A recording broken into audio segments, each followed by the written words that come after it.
ulah ngajakan ngaji ke masyarakat mah tembongkeun heula jati diri.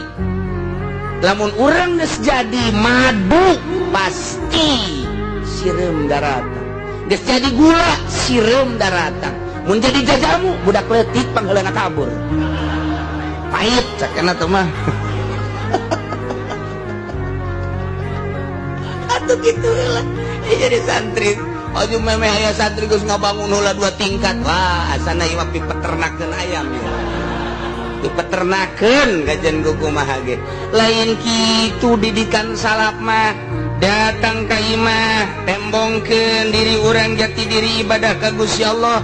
Eueun nu ngaji maca Quran, nyeun bae pondok ti Hangawi, leutik mah hiduaneun. Ge datang urang dinya, eta jang mana da? Lah besi anu ngendong me di dieu. Tuh, sederhana. Tapi pasti. Sederhana tapi pasti karena bosnya.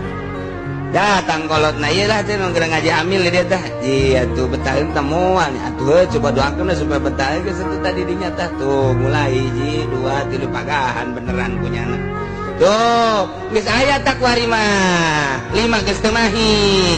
Teu kudu minta bantuan ka bupati, ka camat, ka lurah.